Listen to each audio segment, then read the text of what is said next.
I've never felt like this before. It's like you just get me. I feel like my true self with you. Does that sound crazy? And it doesn't hurt that you're gorgeous. Okay, that's it. I'm taking you home with me. I mean, you can't find shoes this good just anywhere. Find a shoe for every you from brands you love, like Birkenstock, Nike, Adidas, and more at your DSW store or dsw.com. This message comes from Capital One. The Capital One Venture X Business Card has no preset spending limit, so the card's purchasing power can adapt to meet business needs. Plus, the card earns unlimited double miles on every purchase, so the more a business spends, the more miles earned. And when traveling, the Venture X Business Card grants access to over 1,000 airport lounges. The Venture X Business Card. What's in your wallet? Terms and conditions apply. Find out more at CapitalOne.com/VentureXBusiness.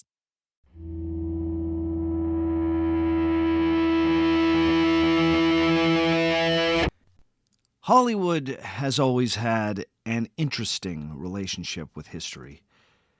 Film has the power to shape the popular understanding of the past like few other mediums. The immersive power of film can bring history to life in a truly remarkable way. But what happens when that power is used in a cavalier or irresponsible way? What are the results for our understanding of history? This question has been at the heart of the debate around historically themed cinema since the earliest days of the art form. The very first non-serial American 12-reel film ever made was an ambitious historical epic. But it was also one of the most viciously racist films ever made. Its skewed take on American history led to racial violence across the United States and even contributed to the revival of the Ku Klux Klan. I'm referring, of course, to D.W. Griffith's 1915 film, Birth of a Nation.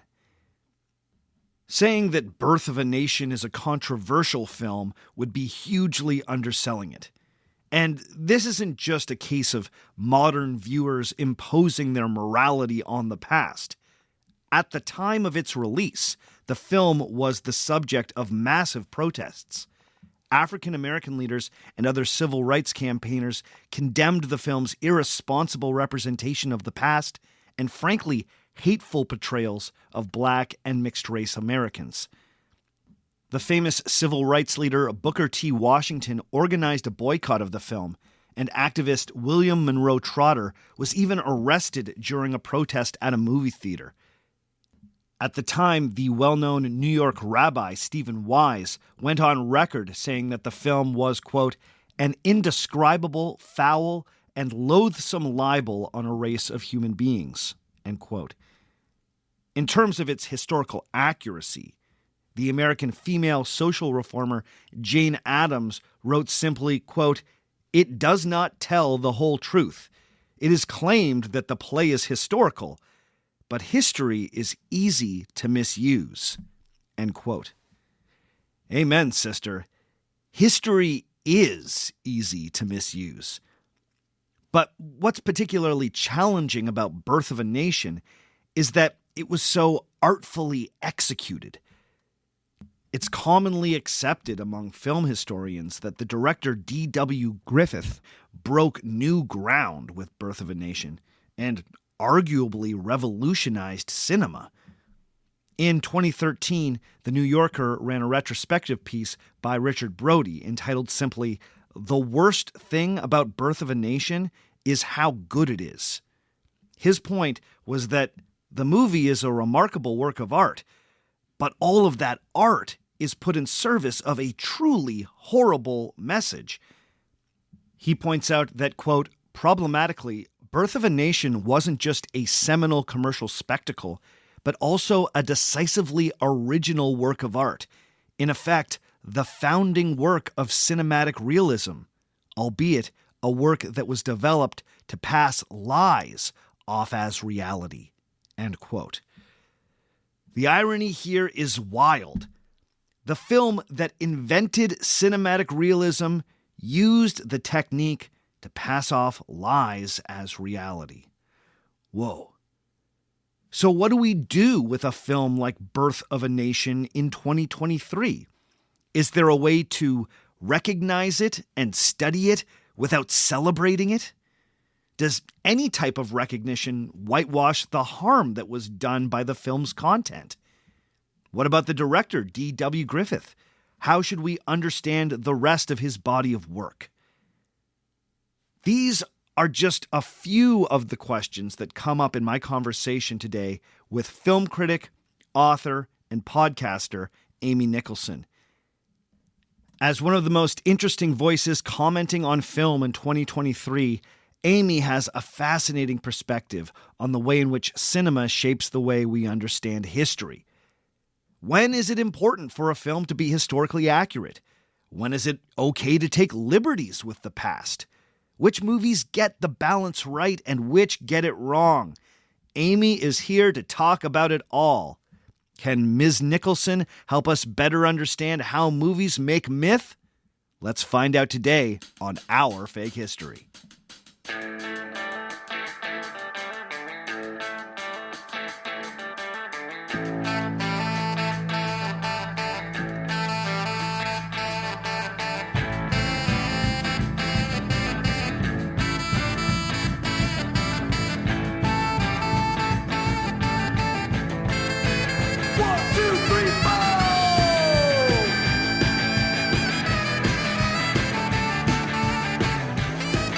Episode number 177, How Do Movies Make Myths, featuring Amy Nicholson.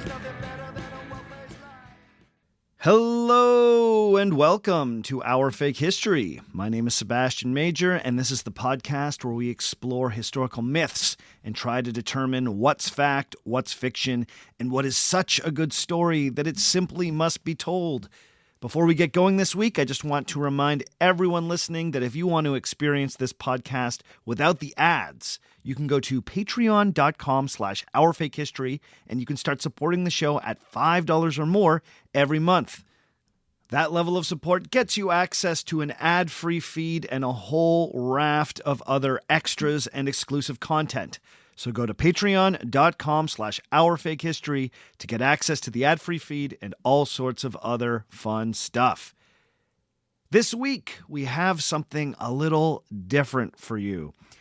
As you know, I don't do interviews all that often, but every now and then I get the opportunity to talk to someone so cool that it feels right to switch up the format. So if you're new to the show, and you just got here because of the guest we have on today, you should know that Our Fake History is only rarely an interview show. Normally, it's just me leading you through some wild stories from the past and doing a little historical detective work. But on today's show, I had the opportunity to talk to one of my favorite film critics, podcasters, and cultural observers, the great Amy Nicholson. Amy Nicholson was formerly the chief film critic for MTV News and LA Weekly. She now writes for the New York Times and is featured regularly in Variety, the Los Angeles Times, the Washington Post, and the Guardian. She has served on the jury for the Sundance and South by Southwest film festivals. She's also the author behind Tom Cruise, Anatomy of an Actor. She is the co-host of the wonderful movie podcast Unspooled that she does with actor and comedian Paul Scheer. Unspooled started as an exploration of the AFI 100 list, a list of the 100 best American movies as determined by the American Film Institute. But since then, Unspooled has evolved into a much broader explanation of what constitutes a great movie, and which movies should be blasted off into space so they might teach an extraterrestrial society about Earth's film history. It's honestly one of my favorite podcasts, and I'm not just saying that. Truth be told, I have been following Amy's career for quite some time. I got hooked on one of her earlier podcasts called The Canon, and I have been listening to her and reading her work ever since. Now, what I love about Amy is that she has such a singular perspective when it comes to film. She's been known to champion movies that have been largely derided, and question the greatness of some films that seem to be universally beloved. Now, don't get me wrong, she's not just a contrarian. She has a genuinely unique approach to understanding film. And as a fan, I feel like my own understanding and appreciation of movies has been deepened by engaging with her work. Even when I don't agree with her take, maybe especially when I don't agree with her take. I actually told Amy off mic that she got me to completely reevaluate my feelings about the Martin Scorsese classic Goodfellas, thanks to her surprisingly critical take on that film. You'll hear at the start of our conversation that this comes up. When the opportunity came up to talk to Amy, I knew that she would be a great fit for the show because not only is she interested in the history of film, but she's interested in the power of film to shape our perceptions of history. So that's what we get into today. Along the way, we talk about everything from the dark legacy of filmmakers like D.W. Griffith, the Elvis movie, to Tarantino's wild take on history, and so much more. Amy was very generous with her time and a truly lovely guest. I think you can hear in my voice just how excited I was to talk to her. Listening back, I think I sounded a little keyed up. So apologies if I come off as a bit of a fanboy. But hey, that was just the truth of the interaction. So there you go. Anyway, I thought we had a great chat. So without further ado, here's my conversation with Amy Nicholson.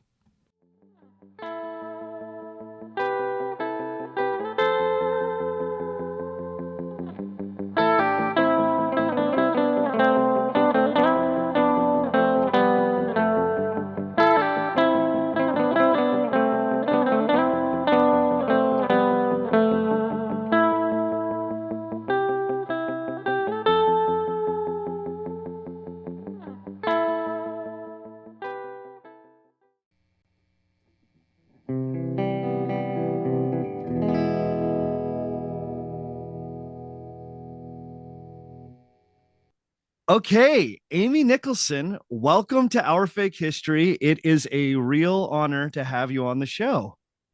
Sebastian, the pleasure is all mine. Hello. Yeah, now, I mean, we've been talking off mic and, I don't want to come off as too much of a fanboy, but I've told you, I've been following your work for years. Your podcasts and your writing have really challenged the way that I think about film, and I think have really opened me up to new ways of understanding movies. So I'm really excited to pick your brain today.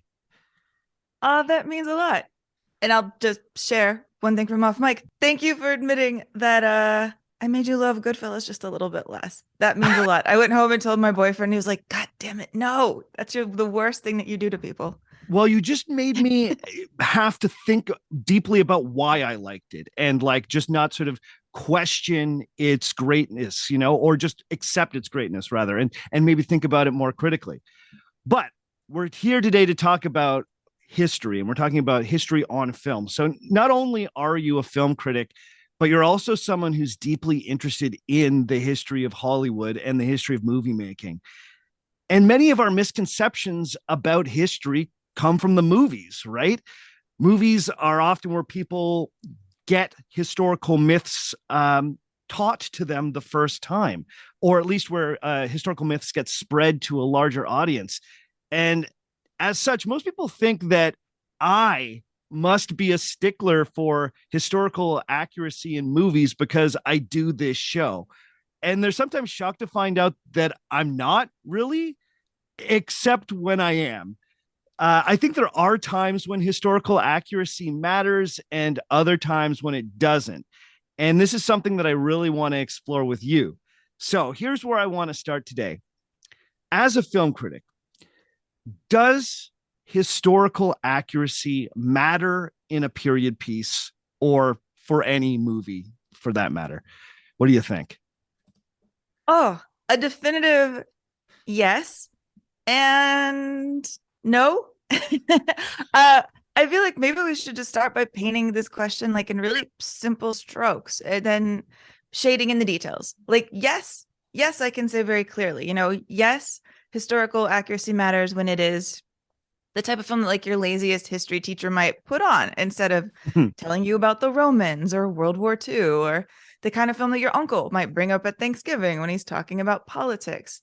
Yes, when the history that the film is supposedly about is the focus of why it was made. When a film is made with this kind of air of, did you know the true story behind this? Mm-hmm. Well, let me tell you, which is such a popular trope over and over again. Mm-hmm. I love that we're currently in a moment of like, did you know the true history behind Tetris or BlackBerry? Like these things that we grew up with are now fodder for these kind of Alan Turing-esque, big dissections.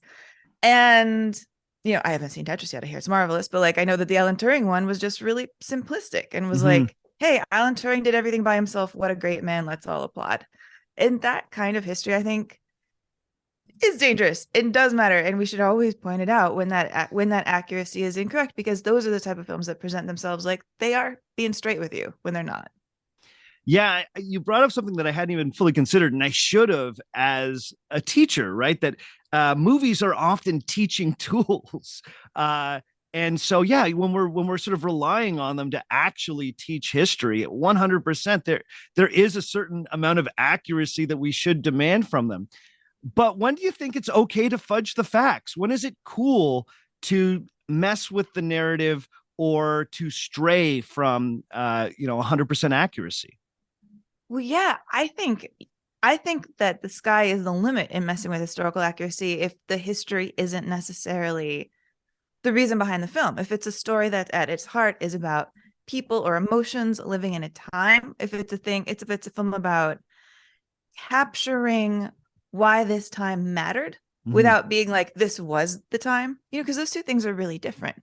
We grew up, we're alive now in a period where something like Elvis isn't shocking. Elvis is a clock on your wall. Elvis is a guy that's like marries you in Vegas. Elvis is somebody who songs you all the time. And what we're missing today is, to me, like really the context of like, why was Elvis dangerous? Why was everybody freaking out? I don't get it. So for Baz Luhrmann to translate Elvis, he's got to put him in lace shirts. He's got to make him extra swivelly. He's got to show the girls swooning extra hard to, I think, translate it to us as audiences. To make it true, he has to make it false. Yeah. You know what? I just actually finished writing a script for one of my podcasts about an ancient figure. Pythagoras is who I was writing about. And, what I found in that story is that to understand the history, you actually need the myth. Like if I just told you like the bare bones story, the unambiguous facts about Pythagoras, you'd be like, why do we need to know about this guy at all? Like, who cares? But as soon as you add the mythological element, then all of a sudden it's like, oh yeah, this is someone whose story has cultural importance, whether or not it's accurate. And yeah, Elvis is 100% one of those figures. And that movie is very much a rumination on the myth of Elvis in a lot of ways. Yeah, very much. And you're right. That's making me think of something interesting. Like, it is rare that like the arc of history and the arc of myth perfectly intertwine. I feel like Elvis maybe it connected for a minute. Like he was history and myth all at once when he's like swiveling his hips. And then the history and the myth get kind of separated and you lose them and you can't figure out how one fed into the other. And you got to recombine them that way. Like a lot of times historical films about characters are told when everybody's dead and you can kind of make up the myth or go off the myth, or the myth is a better story. And sometimes that's fine. I mean, one of the moments that I love best in almost any historical biopic in history, and by the way, if anybody gets mad at me for saying biopic, my argument is always, if you want it to be biopic, put a hyphen in the word. If you don't have a hyphen, I'm going to say it like biography and I'm just going to keep doing it forever. As you know, being a podcaster, like 90% of the angry emails you get are about pronunciation things. Oh, I know. And you learn things and then you get defensive. People get mad at the way I pronounce, I will say it my way, gesture, as in moving with something with your hand. But I just think gesture sounds so soft. I don't like gesture. It's too much like jester. Oh man, we are love a hard G. We are knocking the hornet's nest right now with this, Amy.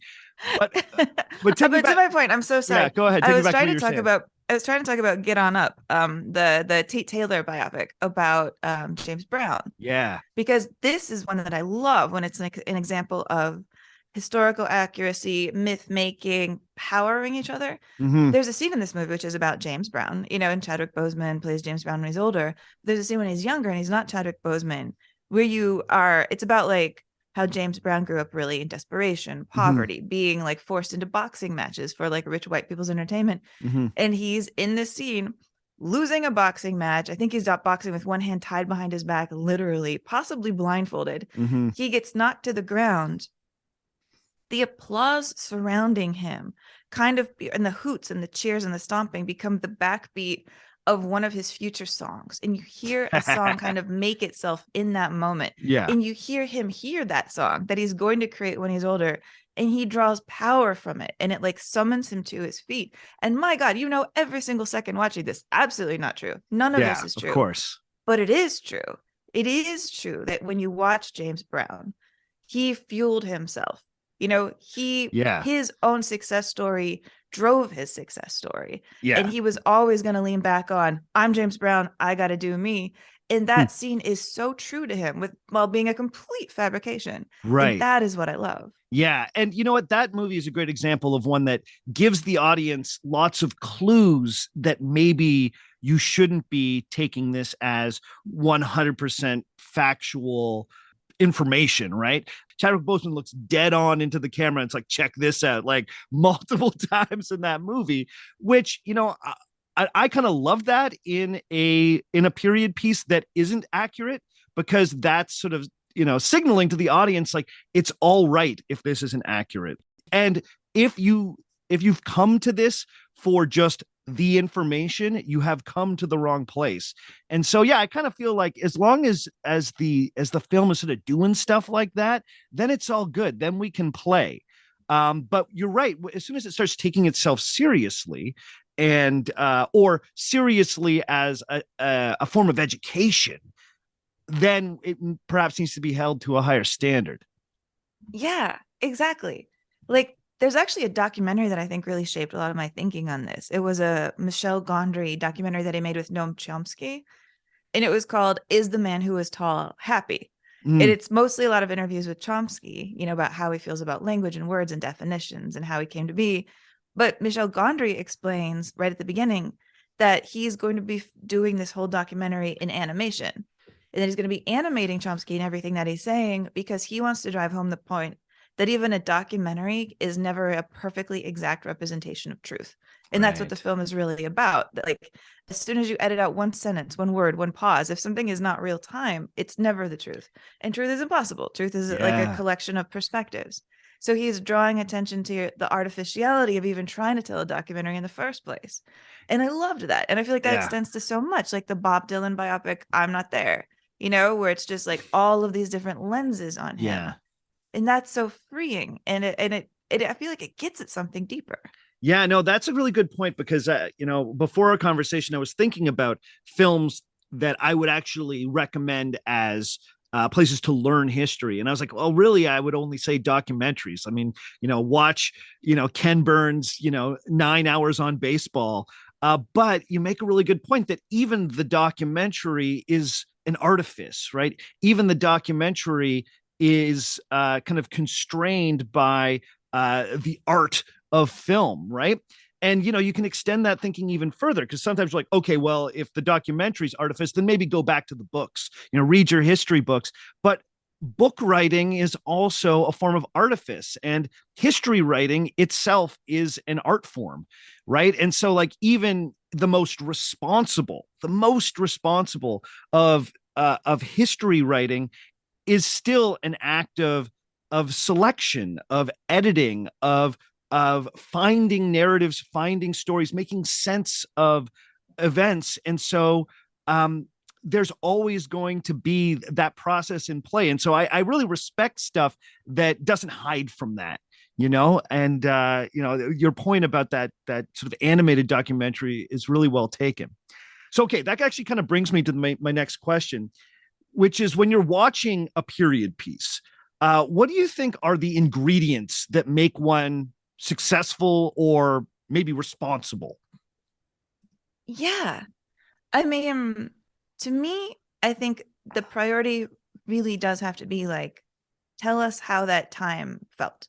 make us feel what was shocking or new or important, or make us in the modern day feel shocked by what sort of thing was treated like it was ordinary, like it was Mm-hmm. not a big deal. Mm-hmm. Like I feel like in general, if that is where your priority is, that to me is marvelous. And I feel like people get that so misconstrued a lot of the time about historical film. You can just feel that by looking at the Oscar list every year. They're like, did they get the vases right? Did they get the corsets right? Did they get the hair right? I'm like, who cares? Like, I don't care. Like, I don't care how good it looks if it's like masking something that's really off. I mean, one of the trends that I've really loved in like recent historical cinema is I've had kind of this like string of films going back to World War One, right? Mm-hmm.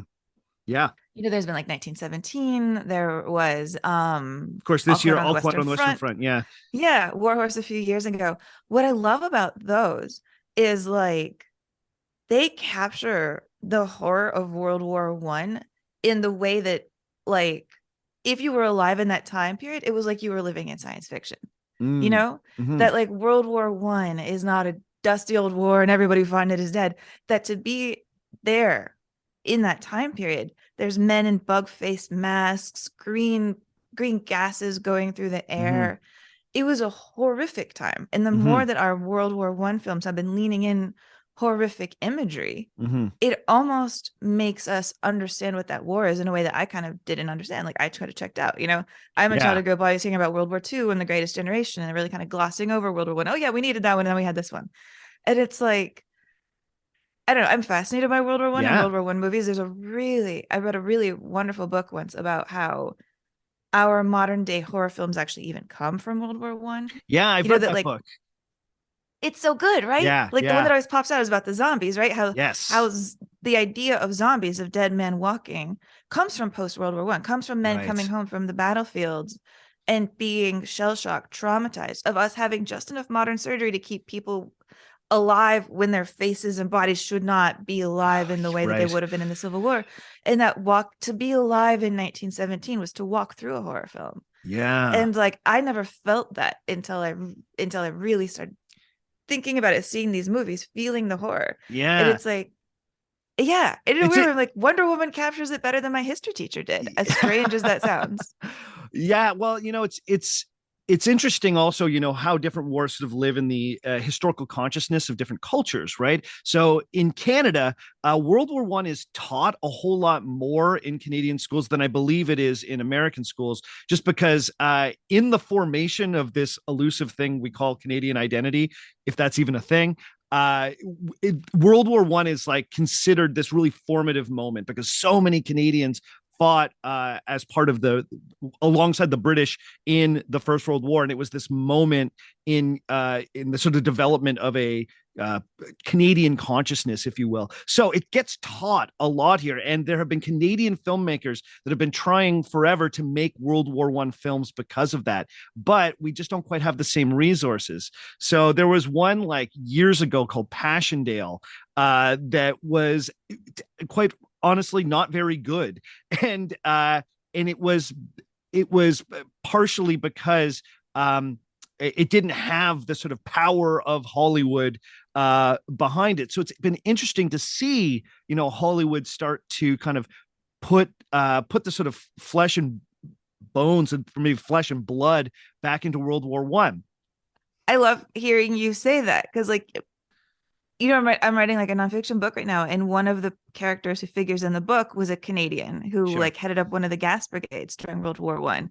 And because of that, I've had to like go through and read a little bit more about it, and it made me realize. I mean, I'm an American. I grew up in Texas, so I especially had a terrible education, and like they didn't bring up Canada, and it like really kind of upset me. Like growing up and going back and reading on this, like how poorly we are taught history in this country. Maybe that's why I get so annoyed at movies. Well, I mean, as a former Canadian history teacher, I do very much have a dog in this fight. So, take all of my observations with a grain of salt. But it's just, I'm deeply aware of how much more that particular conflict is taught in Canadian schools as opposed to American schools. And it makes sense. And I'm not even saying it's right or wrong. It makes sense just because of where it sort of sat in our culture. But setting that aside, there's some other things I really want to get your thoughts on. As we know, Hollywood is like one of the great historical myth makers, and you're someone that has studied its development. So I wanted to ask you, who do you think are some of the key directors who have used their films to shape our understanding of the past or have helped propagate historical myths? And what myths did those people set out to create?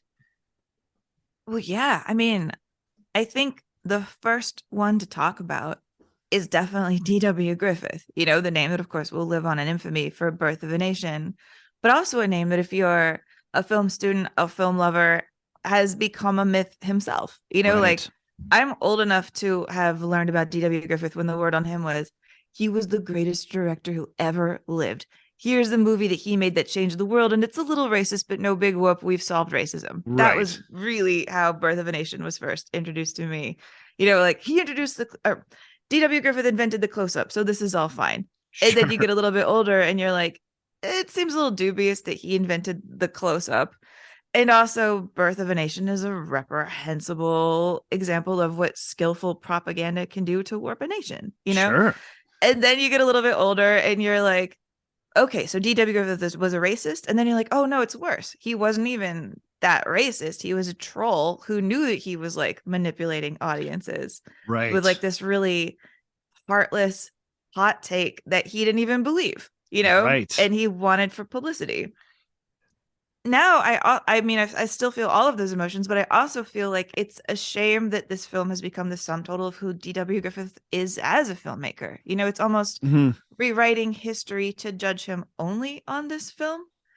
Or it's like, I guess it's like being judged only on the worst thing you've ever done as a human being. Right. And that's tricky because he's also a filmmaker who made like countless shorts about, native tribes in America that, if you watch them today, they don't hold up to modern standards. Mary Pickford is playing a lot of these roles in like a braided wig. Sure. But like at that time, he felt he was very clear on what would have been a progressive point, that like the indigenous people are the true stewards of this country and that white settlers are the enemy.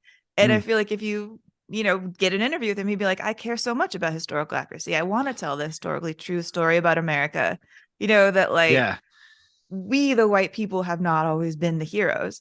Right. And that's also true about him. But that is definitely overlooked in the Birth of a Nation. Sure.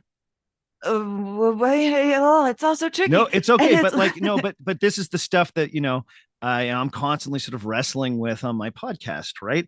It's like, can we have a warts and all view of someone like D.W. Griffith?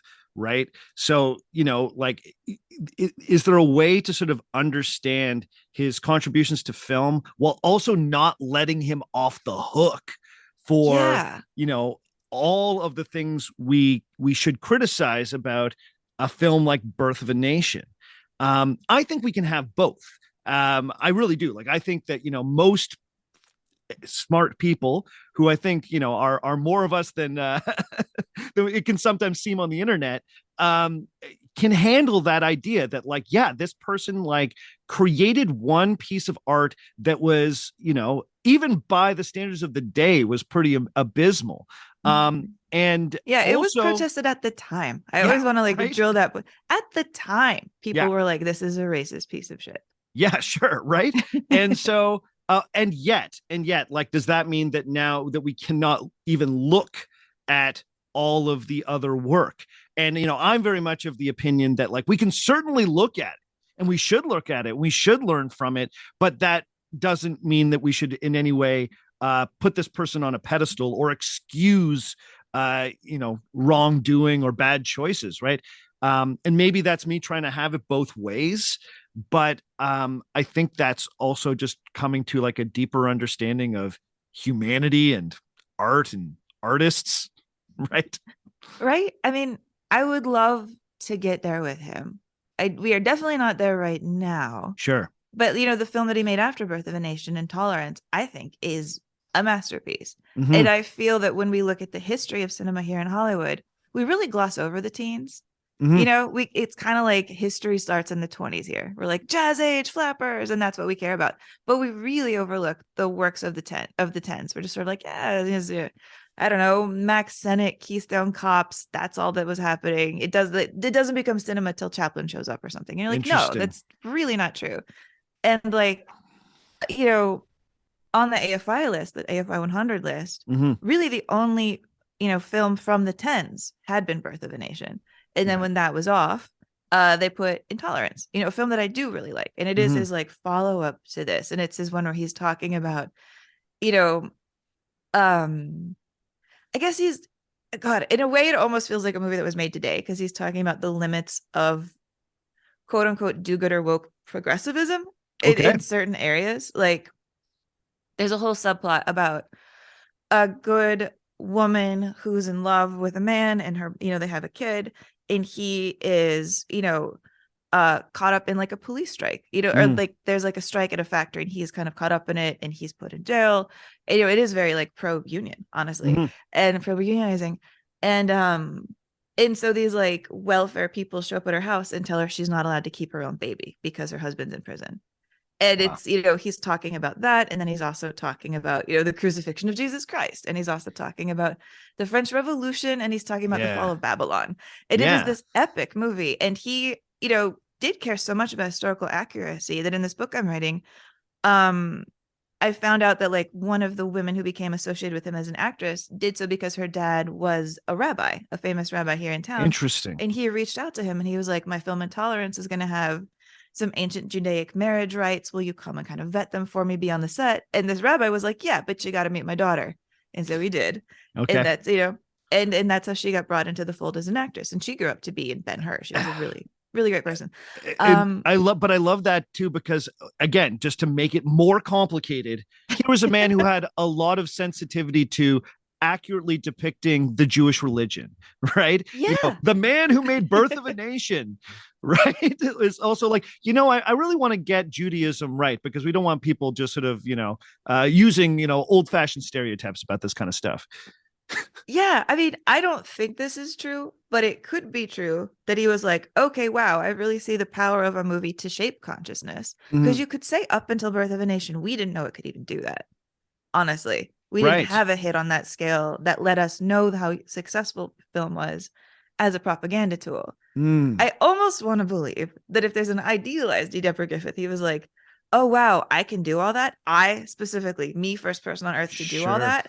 Well, for my follow-up, I should be a bit better. I need to use my powers for good. He was definitely aware of his power. He was definitely aware of his power after that. But you know what? Here's another sort of thing that brought to mind is that, often when directors and their teams are sort of trying to make a historical film, they tend to get caught up on the accuracy of things like costume or the accuracy of their sets or their settings, right? I think of, Titanic immediately comes to mind, right? Where they're just like down to the buttons on the jackets, like this is going to be super accurate. And then when it comes to the actual plot, it's like, oh, well, no, let's just really indulge in myth, right? So even Intolerance you're bringing up there, they talk about the fall of Babylon. That is essentially that version of the fall of Babylon is a historical myth. Like, why does Babylon fall? Well, the legend is that it fell because it was decadent and it was evil. And, the Persians were actually empowered by God to like overthrow Babylon. So it's totally fine to sort of like, in terms of the plot details, playing with myth, and Titanic is the same way, right? Totally fine playing with the myth or putting the myth of the Titanic on screen, but the buttons are right. Why do you think filmmakers fixate on one part of historical accuracy and completely jettison it when it comes to the actual storytelling? I wonder. I mean, the one that really jumps out to me from recent history is The Northman, that Robert Eggers movie that was like Hamlet, but as the original Viking. And you felt like watching that movie that he just really was like, I want the audience to know what this smelled like. It had that like, I want you to know how filthy it was. But then he totally drops it for some reason whenever it has to do with the Nicole Kidman character. And he's like, but her hair is still gorgeous and here's what she's wearing. And you're like, what are you doing? I don't quite get why you're creating this rule for all of these scenes. because I honestly don't like The Northman. I feel like it Sure. doesn't really have much of a point besides like this was really brutal and dirty and sad.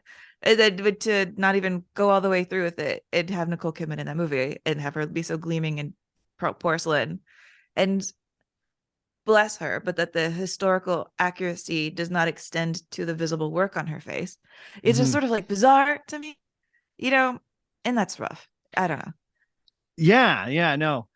People are get really excited, or filmmakers get really excited about historical accuracy to a point, right? And often I hadn't really considered this until you brought that up. Often it has to do with the portrayal of women, right? There's like modern beauty standards will just get kind of blasted back to the past as soon as it comes to showing a woman on screen, right? That's all good for a guy to be like gnarly as hell in a few hundred years ago, but a female star really needs to look like a female star from 2023.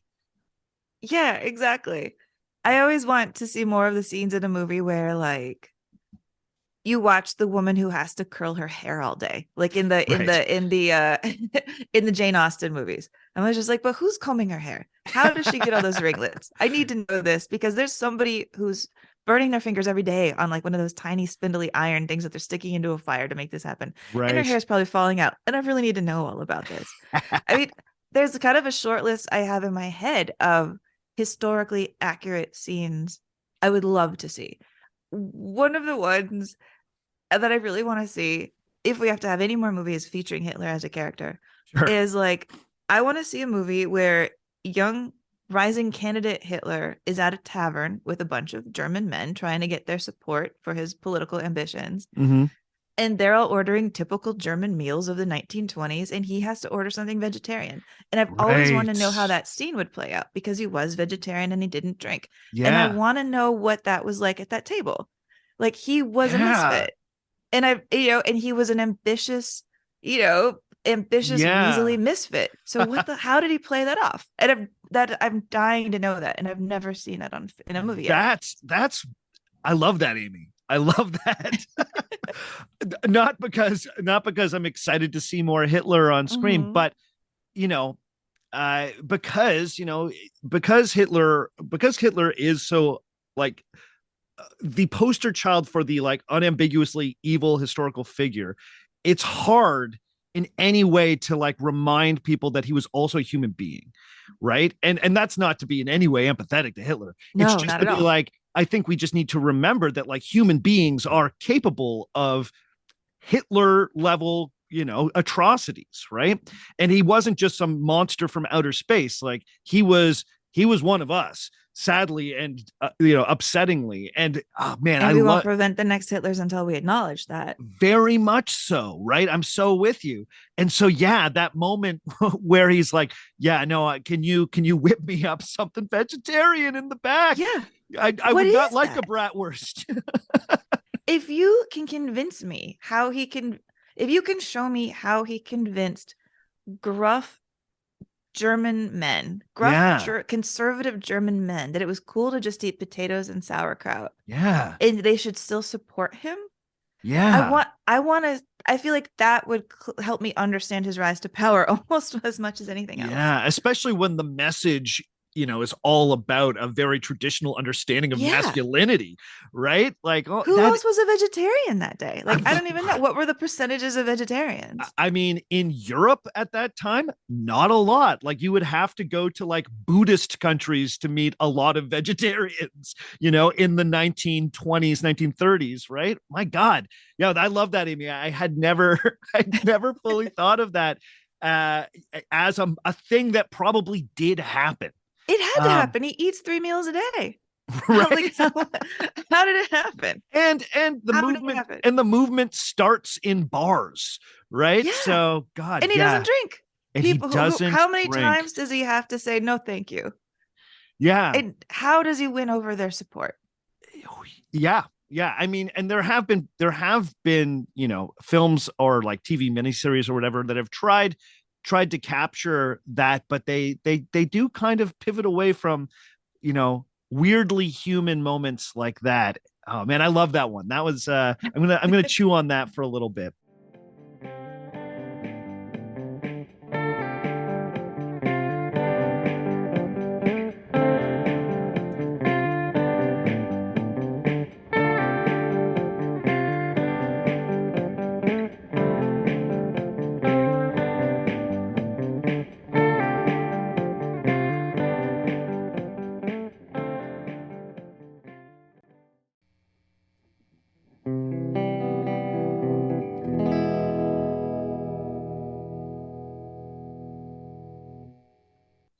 Okay, so we were talking before about some films that you thought did capture the energy or the truth in the myth about certain figures. We brought up some great music, biopics. Um, uh, are there any other films that come to mind that you think really get the balance right between myth and history? Yeah, I was trying to think of the filmmakers that I really admire, and there were two names that rose to the top, I think, right away. The first would probably be like Milos Forman, Mm-hmm. who did Amadeus and The People versus Larry Flint and The Man on the Moon. He did these films that are, I think, pretty upfront right at the beginning, that he's giving you this hyper heightened world. Yeah. But I think in each of those films, he really captures the scale of how those characters, of how Larry Flint, Mozart, of how, oh wow, I just completely spaced on his name while I was trying to like Man on the Moon guy, Andy Oh, Kaufman. Andy Kaufman. Sorry. Yeah, Yeah. that's fine. Of what it was like to be around them. Mm. What it was like to have a presence like that, walk into a room. Mm-hmm. And I think he really captures in those movies how those characters affected the time in which they lived. Mm-hmm. And underneath it, I think he always sows these really kind of relatable emotional threads about the impact of art, about creative jealousy, about what it's like to be a rebel, or what it's like to be a hypocrite, or what it's like to kind of self-destruct and destroy the people around you. I think he makes these films about really singular people in singular times and makes you relate to them, which is crazy. To be like, I Yeah. can understand, Mozart and wanting to kill Mozart. I can understand what it's like to be a smutty pornographer who destroyed people and also was destroyed, but also fought for some things and Mm-hmm. was such a complicated figure. Mm-hmm. And Andy Kaufman, nobody's ever understood Andy Kaufman, Right. but I think he understands how hard he is to understand. Sure. Sure. I got to tell you that my middle name is actually Amadeus. What? And yeah, and it's because my mom and dad went and saw that film when I was like in the womb. No. And apparently I was kicking like crazy the whole time. And so I already have like a preposterous name, right? Like my name is Sebastian Major. People often think this is like a name that I've made up, but this is truly, honestly, my name. My middle name is Amadeus because my parents, being hilarious, were just like, oh, hey, you know what? He was going crazy through this movie. We'll make his middle name Amadeus and his name will be Sebastian Amadeus Major. Like, isn't that wild? And that's what's on my birth certificate. Wow. Have you ever Yeah. met another Amadeus? You know what? I taught a student whose middle name was also Amadeus once, and we like connected over that. Anyway, but That's amazing. Are you Sebastian after Johann Sebastian Bach? no, you know what? That's just because my dad had a ski instructor once named Sebastian that he dug and thought was cool. No, exactly. You would think that my parents are these like huge classical music people, and they're not really, but they are music fans. And I think the magic of the movie Amadeus is, it translated what was cool about Mozart as a figure that made a lot of sense to my parents who were rock fans, because that Amadeus is sort of like an 80s hair metal dude, right? So much. Yeah, but Did you ever go by the name Sam? Did you ever just want to go by your initials to have something simple? I mean, you know what? I've used it as an alias at times, but for my friends, I'm Seb or I'm Sebi. To be Sebastian Amadeus is like a lot to carry. So, but I've come to embrace it. Because you got to. But that Amadeus, and I do actually love that movie. Having revisited it, as an adult and as a lover of film, I've actually really come to enjoy it. But you shouldn't necessarily go to that film to learn about the life of Mozart, right? Because does, you have to know that it's based on a work of historical fiction, right? The whole like Salieri rivalry is entirely invented, right? Very much, but don't you just believe it? I do. Don't you just feel that way? Aren't you like, I have felt like Salieri? Yeah. And I think you come out of that film being like, this music is cool. Like, I want to listen to this music. I want to actually engage with this music from the 1700s, which is kind of a magic trick in itself. That's But right. To make you remember that it's vibrant and not just something that's on like the 89 channels that you don't listen to on the radio. I actually listen to the classical music station a lot. I'm a paid subscriber. But like to make you remember that it was to make you I like you always hear people rioted when they did the Rites of Spring, and you're like, really? Yeah. And you kind of get it when you watch a movie like Amadeus. Yeah, no, totally.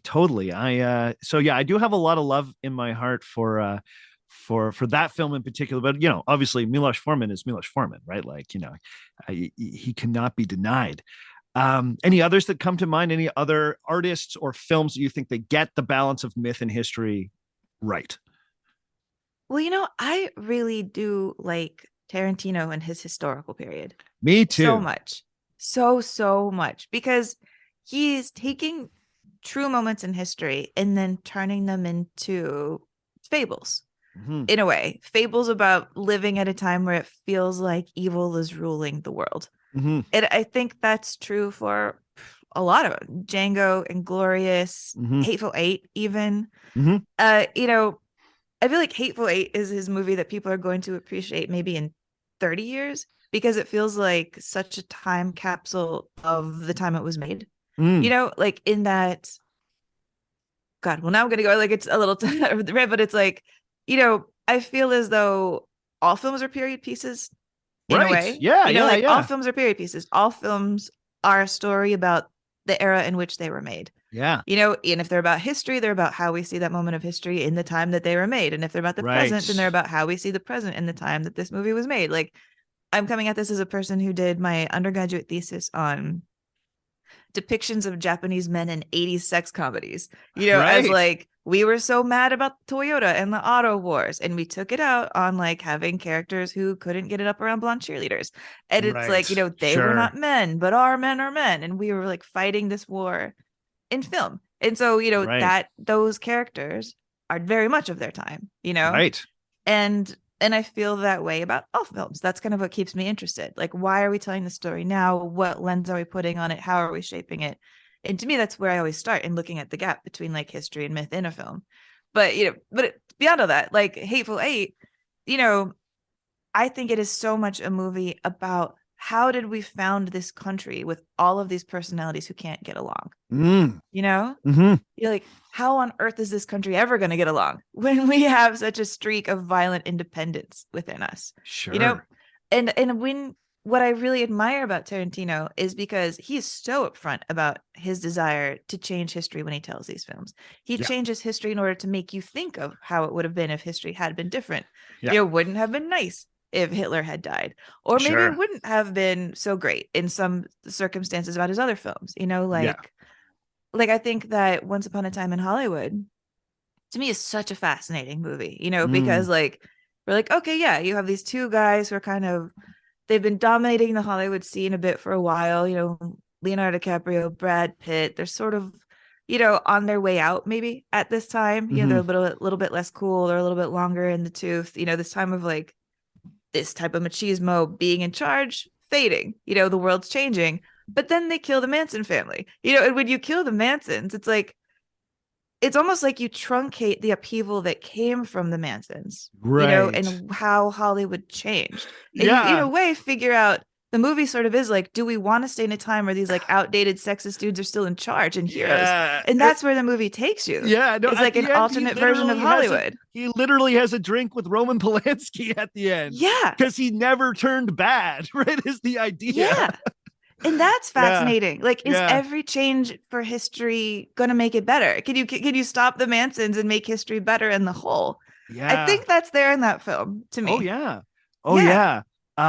Oh man, I actually just rewatched a couple of them. Actually, both the ones you just spoke about. I just rewatched Once Upon a Time in Hollywood and The Hateful Eight because I don't think I really got that one the first time around, and I came back to it and was like, oh, Samuel L. Jackson is just like, cooking in this movie. Jason Lee. Oh my god. Everyone's kind of great. But one of my all-time favorite Tarantino's is Inglourious Bastards, and on your podcast Unspooled, you and your co-host talk about taking, when you eventually compile your own list of the greatest movies ever, sending them to space so that an extraterrestrial civilization might one day come across these movies and understand what film was on Earth. Yeah. So, and us by default too. Yeah. So here's where I'm going with this. I think that if like the aliens came across, our list of World War II films and just watched World War II films, and that's how they learned about World War II, and then made a World War II movie, they would have made something like Inglourious Bastards. Because and Tarantino kind of knows that, right? It's a movie about World War II movies more so than it is really about the Second World War. And, but I love that. Like, I love that, the Nazis are crazy evil, like ridiculous in their evil, right? And Christoph Waltz is obviously incredible as a villain, but he's such a villain, right? And then the British, I love it when we cut to the British, because they are these ridiculous caricatures of the British, right? And all their little quips, right? Like the snows of yesteryear gone from this earth, right? Like, I love that stuff. And then the Americans are cowboys, right? It's Brad Pitt as this like wild cowboy who was hung once, right? And I just love that he just leans into the stereotype of it all, as a comment on how we have been showing this war on screen. And man, I mean, not only is it just like one of the most entertaining times you can have at the movies, but like, I think there is a comment on how we have been showing that history. You're so right. I love that. He is kind of like the ultimate digester, right? Yeah, right. And I don't think he's gotten the right credit for that at the beginning. People are like, he just takes things and spits them back out again in the simplest form of digestion. But no, he understands them. He like is fueled by them. Yeah. And I don't know how much of a true history buff Quentin Tarantino is. And I know you've actually spent some time with him, so maybe you have a better sense of this. But no one doubts how much this man is an encyclopedia when it comes to film, right? And that I see that so much in Inglourious Basterds. I mean, you see it in all those movies, obviously, but in that movie especially, it's like, oh, what if someone only learned history from movies? That's what I'm seeing here.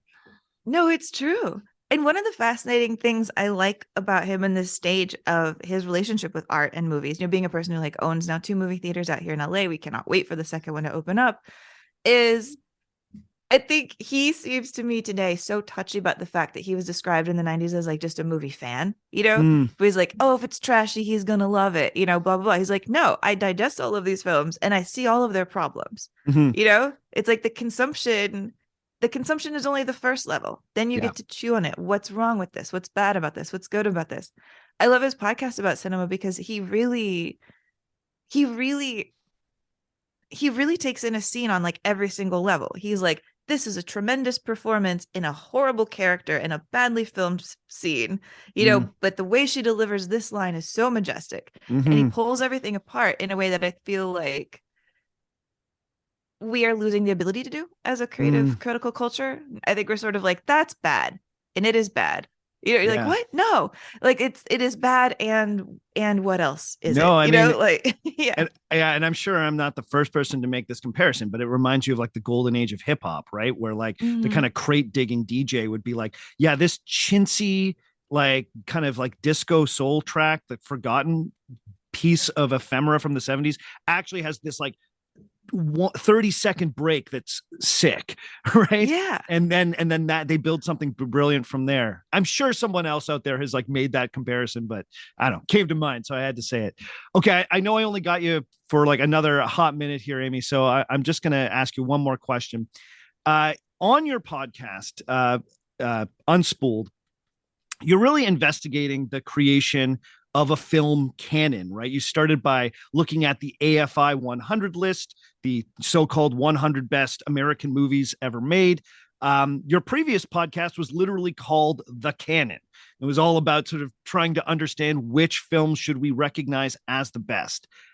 How do you think something like the AFI or any of these best films lists shape our understanding of film history? Oh my gosh. So heavily. Yeah. So heavily, right? Because we see them as the starting point. If you're like a person who's curious about film, I think it's common that you like figure out a list and choose it and start kind of use it as like a way of ticking through things. Maybe not watching all of them, but using it as like a guide. Like we have grown up feeling obligated to watch Citizen Kane, right? Obligated. And I love Citizen Kane. And if I made that list again, I'd still probably put Citizen Kane #1. I love that film. Sure. But there's a weight to Citizen Kane. You don't grow up feeling like, well, I really have to watch The Magnificent Ambersons because it's not on the list at the same point. And the list that you choose, I think, really helps shape how you see cinema. Like, I feel very lucky that I went to film school in the University of Oklahoma because it was a film program that nobody was looking at that closely. And so our film instructors were so creative. And we took classes in all sorts of corners of the canon. We took classes in like smutty drive-in movies and German expressionism and like drilled into like really small things. World War II propaganda films, really influential class for me. And they didn't teach us the canon, I think, on purpose. We didn't take like classes and like, you must love and admire these same 50 films that everybody else does. They really introduced us to the margins first, and then we worked our way in. Yeah. Such a great way to learn, and that's why my personal favorite list growing up in college was always Roger Ebert's must-see movies, because he loved B pictures as much as and big blockbusters as much as he loved, the typical standard fare. I think when I was a young film lover growing up, you would go to the house of somebody else who loved movies, and everybody just had the same DVDs on their shelf, and everybody had the same favorites. And I found it really frustrating and kind of limiting. And so when I started this project with the canon, to me, like my first thing was like, we're tearing this canon down. And it's easy to want to do that, especially right at the beginning. You look at something like the AFI list and you're like, oh, cool. Like, all 100 of these films are directed by men, and 99 of them are directed by white men. And a lot of it is the same men over and over and over again. Sure. And the AFI list is just like voted on by a bunch of guys who knew a lot of these men. They're all friends and they're voting for each other's films. And then you start to feel the obligation when the next round of voting for the list comes up. You're like, oh, I get to vote on the list this time? Oh, well, I should probably include those. Those are already here by default. You kind of start like, you start with the previous list and then you move forward from there. Yeah. Every subsequent list is a conversation with the list before it. It doesn't just build from scratch. And so it really controls, limits, steers. I mean, just to use like the tiniest example, one of my like insignificant frustrations is that the Buster Keaton movie that is always on the list is The General. Fine movie. Not my favorite Buster Keaton movie by far, but it's always the one that shows up. And I'm like, why isn't Sherlock Jr. here? And I get like really annoyed, but I feel like it's almost self-perpetuating because the General's on it. The General's the one that's always on it. And then you're like, well, I'm not going to vote for a second Buster Keaton movie because we've already got this one. Right. And that doesn't really occur to people to take one off. And then you're like, well, what if I take it off? Then there won't be a Buster Keaton movie. This is the sort of thinking that happens when you create a list. And it just becomes so self-perpetuating, so echoey. Yeah, sorry, very long one. No. I mean, I kind of asked you a big fat question there. Yeah, no, I it takes courage to try and sort of challenge the accepted wisdom of the greatness of something, right? Like it takes a lot of chutzpah to challenge something that is for a long time has been universally beloved. Right. Like, be it the Citizen Kanes or be it, the Godfathers of the world. Right. And I personally love The Godfather and think it deserves the praise it has. But, there will come a day when maybe it's not relevant. Maybe it doesn't resonate with people. Right. No, it's true. I mean, I'll feel sad for those people because it is a wonderful film. Yeah, right. But yeah, I mean, the truth is, if you have a list, it is by nature limited. Yeah. And so one of the fights we have constantly on the podcast Unspooled is I was like, we're only having one film by every director. And that always makes people mad because you're like, Spielberg has, sure, 8 masterpieces. Kubrick has, 5 masterpieces. Yeah. Scorsese, so many people have so many great films, but it's like for every film you put on, there's somebody you're not putting on, right. Right. And you want to erase somebody completely from a list so that somebody can have 2. Like if you have a list, can it just point people towards someone?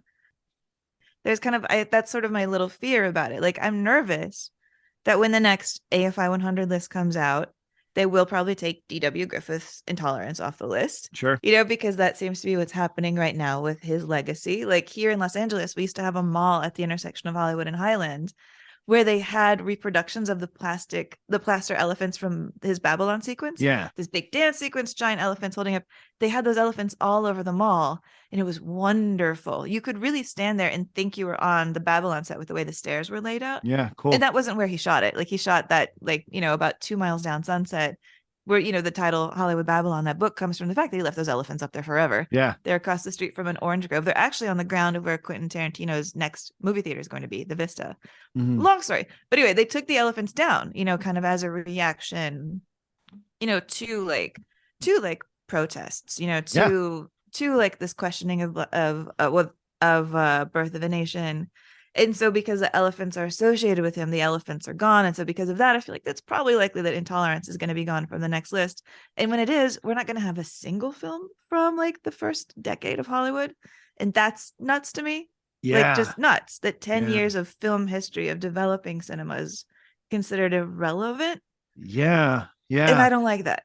And, the other thing it makes me think about is how the whole Hollywood as Babylon analogy will become less and less legible to people going forward, right? Because that scene, inspired the name of that book, but also you seem to be like a comment on decadence in general. And then, but as that all sort of gets removed, like the idea of Hollywood Babylon, I believe as a phrase will live on, but will just become more and more obscure to people, to the point where it's like only the most hardcore history nerds will be able to tell you where that connection was made, Yeah. Well, thank heaven for Damien Chazelle. Yeah, right. To which I'll say, I liked his Babylon. Like, it was honestly, to me, truer about what it was like to be here at the beginning of Hollywood than almost any other film that we've made about that time period. Even though, like, I have my complaints about it. Like, he's made a film that captures the tone of being here in the 1910s, but he sets it in the 1920s, so he can talk about how sound disrupts everything. But it's really the feel of it, the chaos, and this idea of LA as a collection of misfits making tales together. Just being people who can't fit in normal towns, coming here and forming this party, like basically Burning Man. He captures the Burning Man of the 1920s. And in a way it was, and in other ways it wasn't, because nothing is ever the true story. But he got that right, the energy, by having giant orgies that weren't like that. Yeah. And so bless that film. It's my favorite of everything he's done. Well, this is why I love you, Amy, because I haven't seen Babylon, but I know it's got a fairly negative, critical reputation going on. And you are someone that always finds a different angle in from everyone else I'm reading and hearing from discussing film. And so that's why you're one of my all-time faves. Well, I can't wait for you to watch it. It has 5 of the greatest scenes of the year, and one of them is completely stolen from Boogie Nights, but that's fine. I'm kind of fascinated by, when something gets such a visceral reaction, because the other thing you hear is people are just like, oh, it's trash. This is garbage. And so I'm really fascinated. The fact that you found something in it makes me at least curious. But I feel like this is a good spot to leave it. Amy, thank you so much for coming on the show. It's been a joy to speak with you. And I've loved this conversation. Thank you. Yeah, well, thank you. And I hope we get a chance to speak again. Yes, very much. Tell me when you see Babylon. I will. All right. Take her easy. Bye.